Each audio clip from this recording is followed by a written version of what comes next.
Numbers chapter 15. The Lord spoke to Moses, saying, Speak to the people of Israel, and say to them, When you come into the land you are to inhabit, which I am giving you, and you offer to the Lord from the herd or from the flock a food offering, or a burnt offering, or a sacrifice, to fulfill a vow, or as a free-will offering, or at your appointed feasts, to make a pleasing aroma to the Lord, then he who brings his offering shall offer to the Lord a grain offering of 1/10 of an ephah of fine flour, mixed with 1/4 of a hin of oil. And you shall offer with the burnt offering, or for the sacrifice, 1/4 of a hin of wine for the drink offering for each lamb. Or for a ram you shall offer for a grain offering 2/10 of an ephah of fine flour, mixed with 1/3 of a hin of oil. And for the drink offering you shall offer 1/3 of a hin of wine, a pleasing aroma to the Lord. And when you offer a bull as a burnt offering or sacrifice, to fulfill a vow or for peace offerings to the Lord, then one shall offer with the bull a grain offering of 3/10 of an ephah of fine flour, mixed with 1/2 a hin of oil. And you shall offer for the drink offering 1/2 a hin of wine, as a food offering, a pleasing aroma to the Lord. Thus it shall be done for each bull or ram, or for each lamb or young goat. As many as you offer, so shall you do with each one, as many as there are. Every native Israelite shall do these things in this way, in offering a food offering with a pleasing aroma to the Lord. If a stranger is sojourning with you, or if anyone is living permanently among you, and he wishes to offer a food offering with a pleasing aroma to the Lord, he shall do as you do. For the assembly there shall be one statute for you and for the stranger who sojourns with you, a statute forever throughout your generations. You and the sojourner shall be alike before the Lord. One law and one rule shall be for you and for the stranger who sojourns with you. The Lord spoke to Moses, saying, Speak to the people of Israel, and say to them, When you come into the land to which I bring you, and when you eat of the bread of the land, you shall present a contribution to the Lord. Of the first of your dough you shall present a loaf as a contribution. Like a contribution from the threshing floor, so shall you present it. Some of the first of your dough you shall give to the Lord as a contribution throughout your generations. But if you sin unintentionally and do not observe all these commandments that the Lord has spoken to Moses, all that the Lord has commanded you by Moses, from the day that the Lord gave commandment and onward throughout your generations, then if it was done unintentionally without the knowledge of the congregation, all the congregation shall offer one bull from the herd for a burnt offering, a pleasing aroma to the Lord, with its grain offering and its drink offering, according to the rule, and one male goat for a sin offering. And the priest shall make atonement for all the congregation of the people of Israel, and they shall be forgiven, because it was a mistake, and they have brought their offering, a food offering to the Lord, and their sin offering before the Lord for their mistake. And all the congregation of the people of Israel shall be forgiven, and the stranger who sojourns among them, because the whole population was involved in the mistake. If one person sins unintentionally, he shall offer a female goat 1 year old for a sin offering, and the priest shall make atonement before the Lord for the person who makes a mistake, when he sins unintentionally, to make atonement for him, and he shall be forgiven. You shall have one law for him who does anything unintentionally, for him who is native among the people of Israel, and for the stranger who sojourns among them. But the person who does anything with a high hand, whether he is native or a sojourner, reviles the Lord, and that person shall be cut off from among his people. Because he has despised the word of the Lord and has broken his commandment, that person shall be utterly cut off. His iniquity shall be on him. While the people of Israel were in the wilderness, they found a man gathering sticks on the Sabbath day.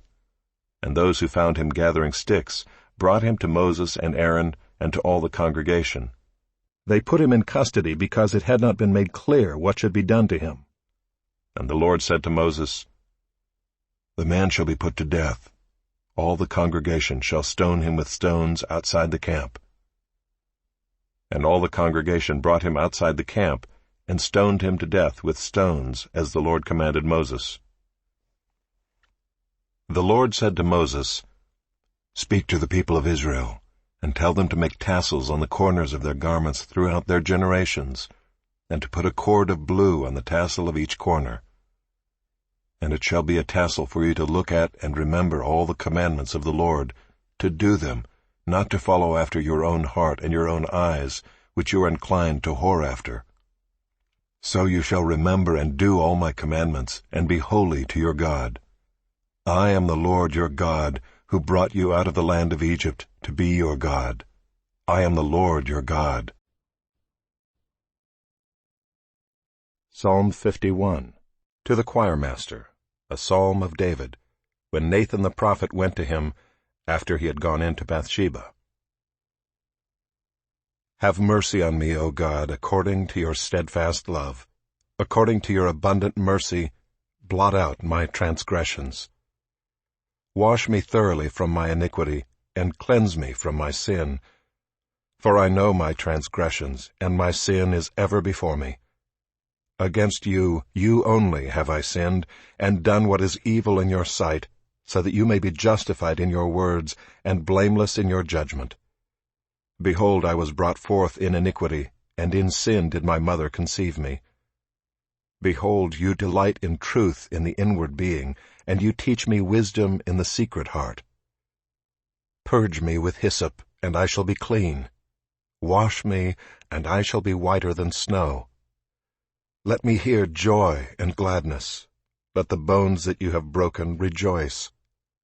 Hide your face from my sins, and blot out all my iniquities. Create in me a clean heart, O God, and renew a right spirit within me. Cast me not away from your presence, and take not your Holy Spirit from me. Restore to me the joy of your salvation, and uphold me with a willing spirit. Then I will teach transgressors your ways, and sinners will return to you. Deliver me from blood guiltiness, O God of my salvation, and my tongue will sing aloud of your righteousness. O Lord, open my lips, and my mouth will declare your praise. For you will not delight in sacrifice, or I would give it. You will not be pleased with a burnt offering. The sacrifices of God are a broken spirit. A broken and contrite heart, O God, you will not despise. Do good to Zion in your good pleasure. Build up the walls of Jerusalem. Then will you delight in right sacrifices, in burnt offerings and whole burnt offerings. Then bulls will be offered on your altar. Isaiah chapter 5.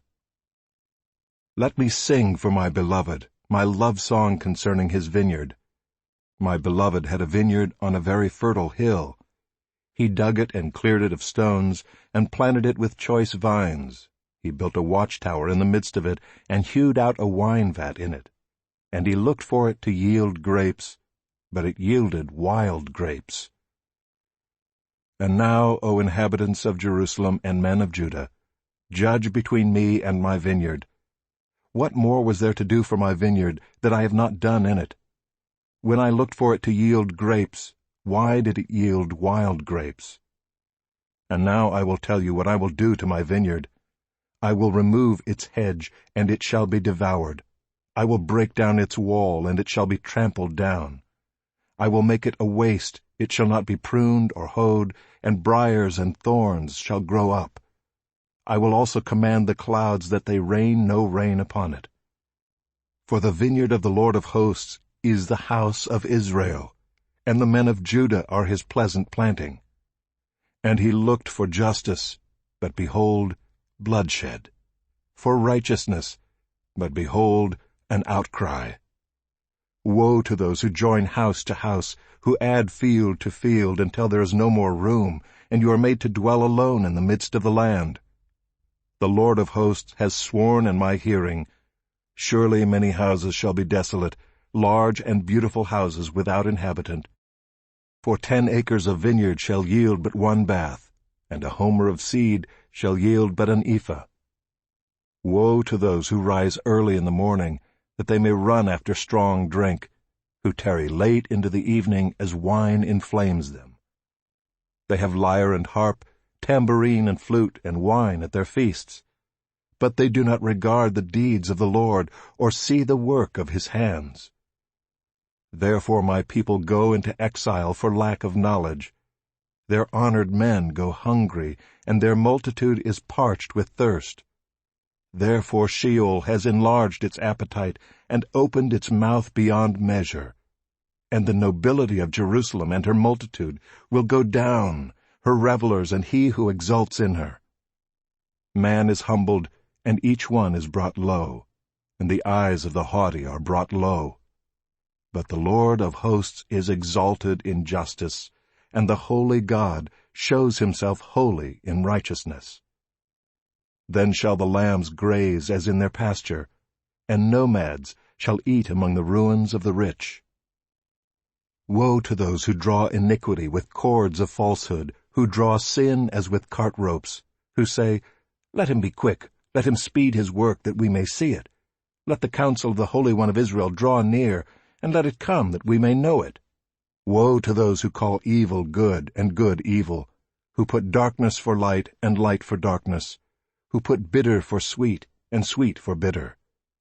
Woe to those who are wise in their own eyes and shrewd in their own sight.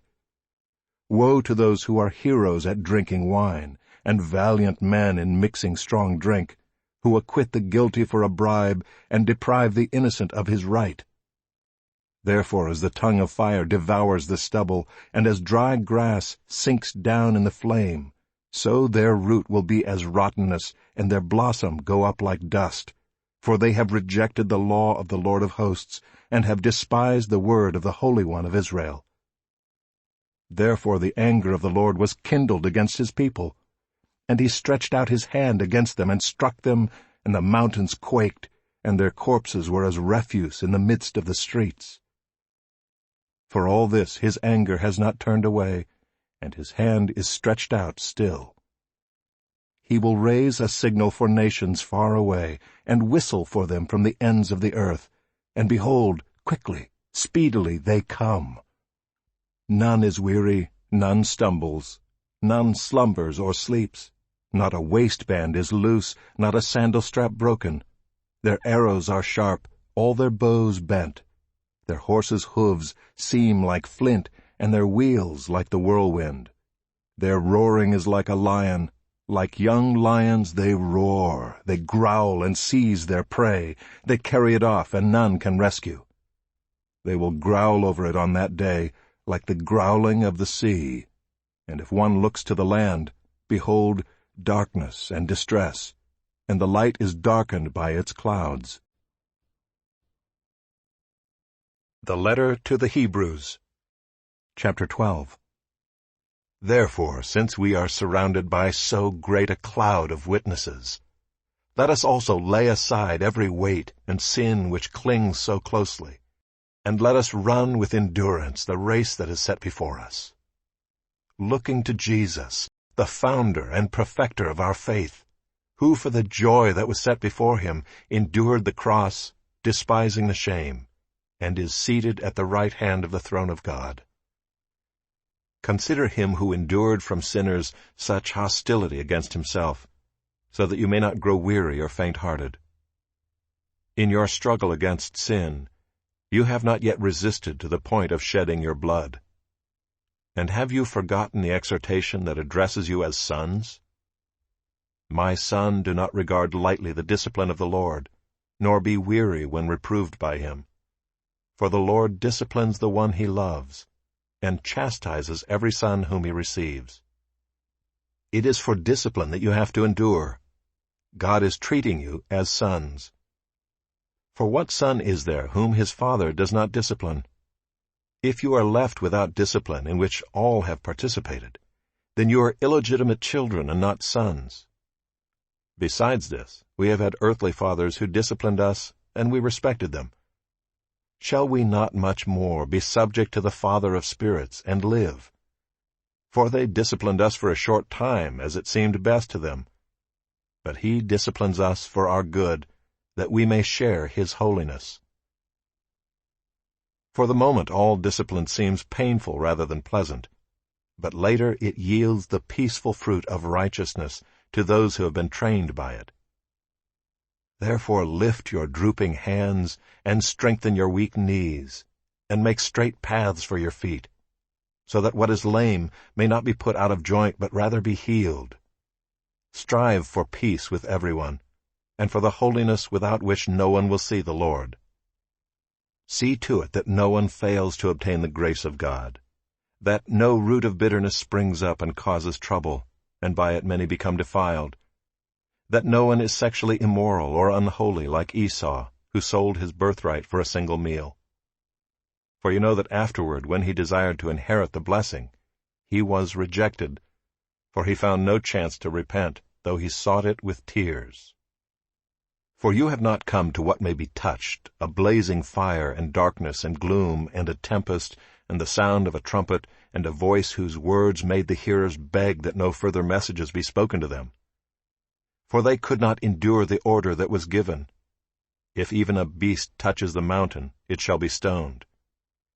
Indeed, so terrifying was the sight that Moses said, I tremble with fear. But you have come to Mount Zion and to the city of the living God, the heavenly Jerusalem, and to innumerable angels in festal gathering, and to the assembly of the firstborn who are enrolled in heaven, and to God the judge of all, and to the spirits of the righteous made perfect, and to Jesus, the mediator of a new covenant, and to the sprinkled blood that speaks a better word than the blood of Abel. See that you do not refuse him who is speaking. For if they did not escape when they refused him who warned them on earth, much less will we escape if we reject him who warns from heaven. At that time his voice shook the earth, but now he has promised, Yet once more I will shake not only the earth, but also the heavens. This phrase, yet once more, indicates the removal of things that are shaken, that is, things that have been made, in order that the things that cannot be shaken may remain. Therefore let us be grateful for receiving a kingdom that cannot be shaken, and thus let us offer to God acceptable worship with reverence and awe, for our God is a consuming fire.